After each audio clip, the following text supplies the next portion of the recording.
제가 질문 하나 드리겠습니다. 일반고 학생이라면 이 두 내용 중에 어떤 게 더 중요할까요? 일반고 학생들에게는 창의적 체험활동, 동아리나 탐구활동 내용 관리하는 게 더 중요할까요? 아니면 세부 능력 특기사항 관리하는 게 중요할까요?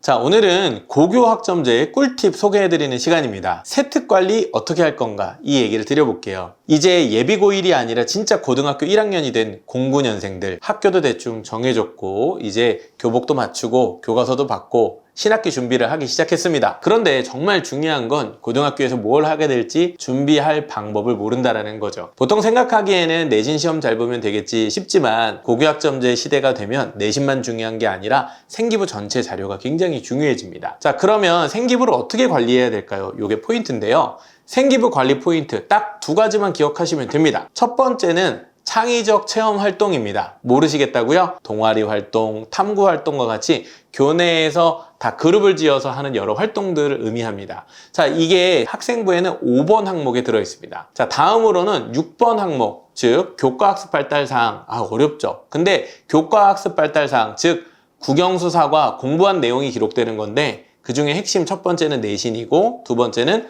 세부 능력 특기사항, 우리가 흔히 세특이라고 부르는 부분입니다. 자, 그러면 아까 말씀드렸던 창의적 체험활동, 그 중에 있는 탐구활동과 동아리 활동 같은 기록, 두 번째로는 세부 능력 특기사항에 적혀있는 과목별 학습 내용, 예를 들면 이 친구가 뭐 발표를 뭘 했고 보고서를 뭘 냈고 어떤 주제에 관심이 있고 이런 기록이죠. 이게 굉장히 중요합니다. 제가 질문 하나 드리겠습니다. 일반고 학생이라면 이 두 내용 중에 어떤 게 더 중요할까요? 일반고 학생들에게는 창의적 체험활동, 동아리나 탐구활동 내용 관리하는 게 더 중요할까요? 아니면 세부 능력 특기사항 관리하는 게 중요할까요? 저는 2번이라고 생각합니다. 왜 그러냐? 일반고에는요, 동아리 활동, 탐구대회 이런 게 별로 많이 없어요. 그래서 특별한 걸 쓰고 싶어도 내 힘으로 할 수 있는 게 좀 적습니다. 그래서 좀 평범해요.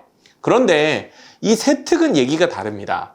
수업 시간에 내가 배우고 내가 고민하고 발표하고 보고서 내보고 연구해본 것들은 여기 다 기록이 되는데 그건 누구라도 할 수 있는 것들이거든요. 따라서 일반고 학생들은 선생님 제가 이런 활동을 했어요 라고 어필도 해야 되고 수업 시간에 참여를 적극적으로 하셔야 되는 거예요. 첫 번째는 수행평가, 두 번째는 보고서나 발표, 세 번째는 토론. 그것도 아니면 수업 시간에 참여를 적극적으로 해서 선생님께 나를 알리는 것.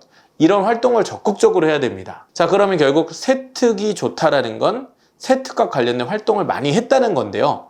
이 시기가 정해져 있습니다. 자, 핵심은 3월과 5월입니다. 세특 관리를 왜 3월과 5월에 해야 되냐? 4월과 6월에는 각각 중간고사와 기말고사가 있기 때문에 그렇죠. 그리고 세특의 경우에는 학년 단위로 관리를 하는 게 아니라 학기 단위로 관리를 해야 됩니다. 예를 들면 동아리 활동이나 탐구대회, 교내 행사는 1년짜리 기록을 가지고 보기 때문에 1학기에 못하면 1학기에 하면 되고요. 2학기에 못하면 겨울방학도 활용해서 내용을 추가하거나 수정하는 게 가능합니다. 그런데 세특은 그렇지가 않아요. 그 학기에 배운 과목으로 끝나거든요. 그런데 고교학점제가 도입됨에 따라서 학기마다 과목이 바뀌는 경우가 있어요. 예를 들면 수학을 어떤 경우에는 수상과 수화를 같이 나가는 경우도 있고 공통사회와 공통과학을 따로 가는 경우도 있고 영어도 영어 1, 영어 2를 한 학기 혹은 두 학기에 나눠서 갈 때도 있고 자, 이렇게 굉장히 다양합니다. 따라서 한 학기에 끝나버리면 다음 학기에 이 수업을 또 들을 수가 없으니 결국에는 해당 내용을 그 학기에 모두 기록해야 한다는 것이죠. 자, 이렇게 생각을 해보면 결국 그 안에 풍성한 내용이 3월과 5월에 결정된다. 이렇게 보시면 됩니다. 그러면 이 3월과 5월에 결정적인 세특이 잘 쓰여지려면 어떻게 해야 될까요? 바로 2월에 준비를 해야 됩니다. 그러니까 지금 우리가 생각해보면 선생님 저는 아직 시간표도 안 나왔고 반도 안 정해졌고 아직 뭐 할지 모르겠는데요 이렇게 생각할 수 있지만 현명한 학생들, 학생부 관리를 해본 학생들 혹은 첫째를 이미 대학에 보내봐서 생기부를 어떻게 관리하는지 아는 학부모님들은 이게 딱 되어 있으세요. 즉 미리 주제가 잡혀 있어야 된다. 나는 관심사는 이것이고 이 주제를 깊이 파보겠다. 뭐 책이라도 한 권 읽고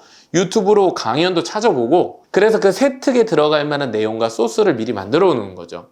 그것도 어렵다고 생각하면 관심 있는 학과라도 정해 놓기를 추천드립니다. 그러면 이런 준비가 미리 되어서 2월을 보냈다. 관심 있는 책도 한 권 찾아 읽고 보고서를 직접 쓴 건 아니지만 비슷한 내용들을 좀 준비해 놓거나 내가 어떤 걸 하면 좋을까 생각을 했어. 그리고 나서 그 수업을 할 때 3월과 5월에 수업 시간에 그 내용들을 활용한다면 학기 중에 시간을 세이브할 수 있고 내용의 퀄리티도 훨씬 올라가게 될 겁니다. 자, 이렇게 세특 관리의 골든타임이 언제냐? 바로 3월과 5월이고 지금처럼 아직 계약 전이지만 2월에도 3월, 5월에 할 세특을 미리 준비할 수 있다. 자, 마지막으로 내가 근데 이번 학기에 우리 학교에서 무슨 수업을 듣게 될지 나는 아직 잘 모른다 라고 하실 경우에는 일단 학교 홈페이지에 가서 교과 과정을 확인해 보시는 방법을 추천드리고요.